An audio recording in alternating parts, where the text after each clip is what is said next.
Morning, dear students. Welcome to the maths class. I am Monica Sana, your maths teacher working in JV Police Public School. Today we'll continue worksheet number 3 of chapter number 11. So first of all, we'll understand one new concept today, that is about rhombus. कल बेटा हमने parallelogram के बारे में पढ़ा था, आज हम रोम्बस के बारे में पढ़ेंगे. रोम्बस क्या होता है? रोम्बस भी एक पैरेललोग्राम ही है. उसमें बस क्या डिफरेंस है कि उसमें सारी की सारी साइड्स जो हैं इक्वल हैं. पैरेलल तो हैं ही क्योंकि एक पैरेललोग्राम है. Rhombus is also a parallelogram. बस इसमें पहली चीज़ स्पेशल क्या है, एक तो इसकी ऑपोजिट साइड्स जो थी, हमने यहाँ पैरेललोग्राम बोला था कि ऑपोजिट साइड्स इक्वल होती हैं. यहाँ पे हम बोल रहे हैं कि सारी sides, all sides are equal. All sides are equal. This is the speciality in a rhombus कि सारी साइड्स जो हैं इक्वल है. मतलब अगर एक की 4 सेंटीमीटर लेंथ है तो सबकी क्या हो जाएगी, 4 सेंटीमीटर. अब सेकेंड चीज़ इसमें क्या है कि इसके जो डायगनल्स हैं वो एक दूसरे को मीट करते हैं 90 डिग्री पे. मतलब जहाँ पे भी वो इंटरसेक्ट करेंगे वहाँ पे कैसा एंगल बनेगा, 90 डिग्री का. So this is the speciality that diagonals meet at 90 degree. ठीक है, ये चीज़ें आपको प्रॉपर्टीज़ पता होनी चाहिए क्योंकि जब हम क्वेश्चंस करेंगे तो हमें कोई भी प्रॉपर्टी अप्लाई करनी पड़ सकती है. तो ये आपकी नॉलेज में होना चाहिए कि हम अगर रोम्बस पढ़ रहे हैं तो उसकी कोई भी प्रॉपर्टी क्वेश्चन में यूज़ हो सकती है. ठीक है, अब बात करनी है, जैसे हमने पैरेललोग्राम के एरिया की बात की थी, क्योंकि रोम्बस भी एक पैरेललोग्राम है तो इसका एरिया भी क्या आएगा, सेम बेटा, बेस इंटू हाइट और base into altitude I can say. ठीक है, सो क्वेश्चन में कुछ डिफरेंस नहीं आएगा, आपका सेम ही करना है. आपने बेस को हाइट से मल्टीप्लाई करना है, बस फिगर थोड़ा सा चेंज हो जाएगा. रोम्बस में एक स्पेशलिटी आ जाएगी कि उसकी सारी साइड्स क्या होती हैं, इक्वल. जैसे अगर आप क्वेश्चन नंबर 5 देखो, क्वेश्चन नंबर 5 में आपको एरिया फाइंड आउट करना है. One side is 8 centimetre, that is कि आपको base of rhombus that is given to you 8 centimetre and altitude is 0.6 decimeter. Can I start the question having different units? No, I cannot start the question. तो सबसे पहले मुझे convert करना पड़ेगा same unit में. तो डीएम को decimetre को सेंटीमीटर में कन्वर्ट करने के लिए आपको पता है क्या रिलेशन है, ये इस तरीके से चलता है. हमने किया था ना कल भी, ये एम डी एम इंटू उसके बाद है सी एम. तो डी एम से सी एम पे जाने के लिए क्या करना पड़ेगा आपको, मल्टीप्लाई 10 से. तो क्या आएगा, 0.6 इंटू 10 दैट इज 60 सेंटीमीटर. अब आपको एरिया निकालना है, क्या करोगे आप, बेस को मल्टीप्लाई कर दोगे ऑल्टीट्यूड से तो क्या आ जाएगा, एरिया ऑफ रोम्बस. दैट जैसे आपने पैरेललोग्राम में किया था, सेम कॉन्सेप्ट है, nothing new in this. Next is आपके पास ऑल्टीट्यूड फाइंड आउट करना है. एरिया भी गिवन है, साइड भी गिवन है. सबसे पहले चेक करो क्या यूनिट सेम है. हाँ, यूनिट सेम है, क्वेश्चन स्टार्ट कर सकते हैं. अब ऑल्टीट्यूड फाइंड आउट करने के लिए क्या करना पड़ेगा आपको, एरिया को डिवाइड कर दोगे अगर आप साइड से. जैसे आपने लिखा एरिया ऑफ रोम्बस, क्या होता है area of rhombus, area of rhombus is base into altitude. Base की वैल्यू क्या गिवन है आपको, बेस वैल्यू गिवन है आपको 5 मीटर. ये आपको गिवन है ना इसमें साइड, इसको इसी को बोलते हैं ना बेस हम. और ऑल्टीट्यूड हमें नहीं पता, हमें फाइंड आउट करना है, इसको हम एज इट इज़ रखेंगे ऑल्टीट्यूड. एरिया क्या गिवन है, 320 मीटर स्क्वायर. अब ऑल्टीट्यूड फाइंड आउट करना है तो क्या करना पड़ेगा आपको, एरिया को डिवाइड करना पड़ेगा बेस से, क्योंकि यहाँ पे ये मल्टीप्लाई में बन जाके क्या हो जाएगा, डिवीजन में. तो आपका ऑल्टीट्यूड आ जाएगा 564 मीटर. ठीक है, ठीक है बेटा. क्वेश्चन नंबर 6 इसी तरीके से होगा. आपने एरिया में फॉर्मूले में पुट कर देना, जो भी चीज़ आपको फाइंड आउट करनी हो आप उसको इजीली फाइंड आउट कर सकते हो. 3 चीज़ें आपके पास, 3 चीज़ें होनी चाहिए. 2 चीज़ें गिवन है तो एक चीज़ आप इजीली फाइंड आउट कर सकते हो, चाहे बेस फाइंड करना हो, चाहे ऑल्टीट्यूड फाइंड करना हो, चाहे एरिया फाइंड आउट करना. 2 इन्फॉर्मेशन चाहिए हमें, 2 इन्फॉर्मेशन यहाँ पे गिवन थी. अब क्वेश्चन नंबर 7 है.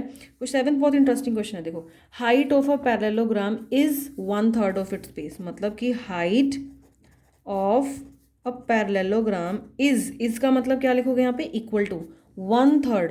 1/3 क्या होता है, 1/3 ऑफ का मतलब multiply it's base, 1/3 into base.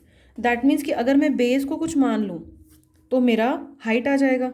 ठीक है, तो आपको एरिया क्या गिवन है, 108 मीटर स्क्वायर. आप एज्यूम कर लो कि let base is x centimetre. ठीक है, तो आपकी हाइट क्या आ जाएगी, then height is equal to 1/3 multiply x, that is 1/3x. ठीक है, हाइट आ गई हमारे पास, बेस आ गया, हाइट आ गई और एरिया आपको गिवन है. Area of parallelogram is equal to base into height. Base क्या है बेटा, x और हाइट क्या है x/3। एरिया की वैल्यू हमें गिवन है 108 सेंटीमीटर स्क्वायर। तो आपके पास ये रिलेशन आ गया 108 equal to x into x/3। x into x, देखो यहाँ पे डिनोमिनेटर में कुछ नहीं है तो इसका मतलब क्या है, यहाँ पे 1, x इंटू एक्स क्या होता है x² और 3 इंटू 1 क्या होगा 3। तो 108 इज इक्वल टू 108 = x²/3। अब आप देखो हमने ये किया था, हमने प्रीवियस चैप्टर में जब हमने लीनियर इक्वेशन सॉल्व की थी, जब भी आपके पास कुछ ऐसा हो कि रैशनल नंबर कंपैरिजन में, देखो ये भी रैशनल नंबर है p/q फॉर्म में, ये भी p/q फॉर्म में, तो आप इसको क्या करोगे क्रॉस मल्टीप्लाई। तो 108 × 3 = x²। अब यहाँ पे अगर आप इसको मल्टीप्लाई करो तो देखो क्या आएगा 324 = x²। अब आपको एक ऐसा नंबर ढूंढना है जिसका स्क्वायर करने पे क्या आ जाए 324। मैंने आपको तभी बोला था कि आपको स्क्वायर्स 1 to 30 ऑन टिप्स याद होंगे तो आप इसको इजीली फाइंड आउट कर सकते हो। मतलब कि x इंटू एक्स, ऐसा कौन सा नंबर है जिसको 2 बार मल्टीप्लाई करने से 324 आ जाए, x की वैल्यू क्या आ जाएगी, ये आप एक बार ट्राई करना, आपका आंसर जो है फाइंड आउट हो जाएगा। ठीक है, एट्थ क्वेश्चन है area of a rhombus is given and perimeter is given. ये थोड़ा क्वेश्चन जो है नया क्वेश्चन है कि पेरीमीटर गिवन है रोम्बस का। अब रोम्बस की प्रॉपर्टी यूज होगी यहाँ पे, देखो रोम्बस हमें, ये रोम्बस गिवन है, ठीक है, आप इसको इस तरीके से भी ड्रॉ कर सकते हो, इसमें कोई प्रॉब्लम नहीं है। अगर किसी स्टूडेंट को कन्फ्यूजन होती है कि रोम्बस ऐसे ही क्यों बनाया, it's not a big deal, आप इसको ऐसे भी बना सकते हो।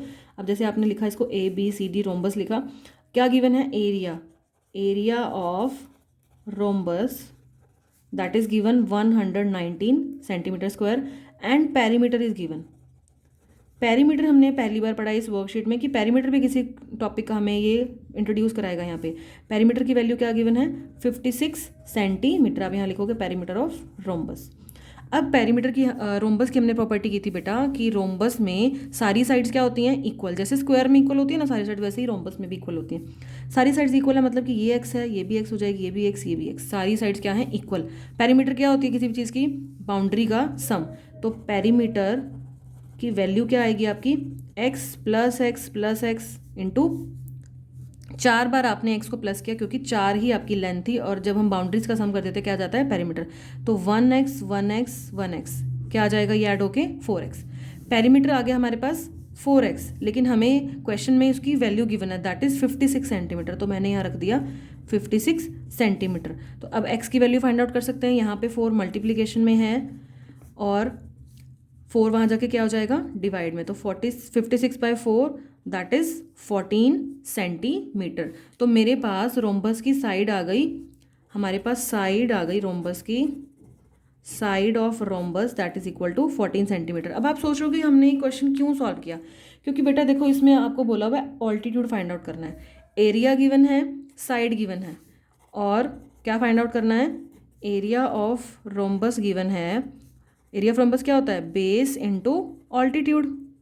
अब एरिया भी गिवन है, एरिया क्या है 119, साइड यही तो होती है हमारी बेस, बेस की वैल्यू क्या आ जाएगी 14।